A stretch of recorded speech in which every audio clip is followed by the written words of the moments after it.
लाडक्या बहिणींसाठी राज्य सरकारने पुढचं पाऊल टाकलंय।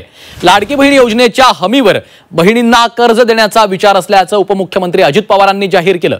ज्या बहिणींना उद्योग सुरू करायचा असेल आणि भांडवल नसेल तर सरकार कर्ज देण्याचा विचार करतंय। पाहूयात।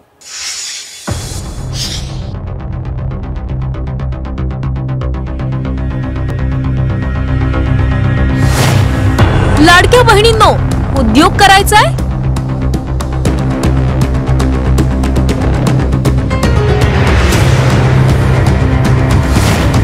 डोक्यात आयडिया आहे पण भांडवल नाही।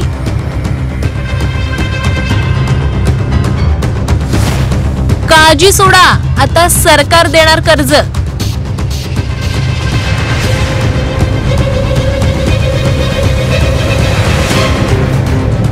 लाडक्या बहिणींनो, तुम्ही जर लघु उद्योग करायचा विचार करत असाल आणि त्यासाठी भांडवल कुठून आणायचं असा जर विचार तुम्हाला पडला असेल तर सरकारने तुमच्यासाठी नवीन ऑफर आणली आहे। तुमच्या लघु उद्योगासाठी सरकार भांडवल मिळवून देण्याचा विचार करतंय।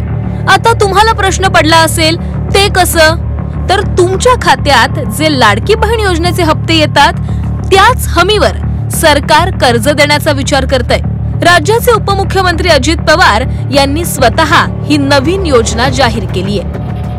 ही योजना कदापि आम्ही बंद करणार नाही। ती आमच्या लाडक्या बहिणींच्या करताय, तुम्हाला त्याच्यातनं मदत होते। उलट आम्ही त्याच्यात नवीन प्रस्ताव आणलेला आहे। काही बँका पुढे आणलेल्या आहेत। त्या भगिनीला त्यांनी 30 ते 40 हजार रुपये द्यायचे आणि हप्ता ह्याच्यातनं त्यांचा जाईल। 40-50 हजार रुपयाचं भांडवल जर तिला झालं तर त्याच्यातनं ती माझी बहीण काही ना काही स्वतःचा व्यवसाय करू शकेल। सरकारची ही योजना नेमकी कशी असणार आहे पाहूया। लाडकी बहीण योजनेअंतर्गत सरकार कर्ज देणार आहे।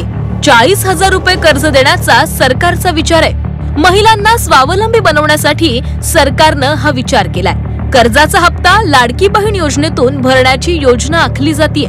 कर्जाचा हप्ता लाडकी बहीण योजनेतून वळता केला जाईल। या कर्जाच्या प्रस्तावानंतर अनेक बँका पुढे सरसावल्यात। विधानसभा निवडणूक काळात लाडकी बहीण योजनेचा हप्ता 1500 रुपयावरून 2100 रुपये करण्याची घोषणा सरकारने केली। मात्र अद्याप हप्ता न वाढल्यानं विरोधकांकडून सरकारला वारंवार धारेवर धरले जाते।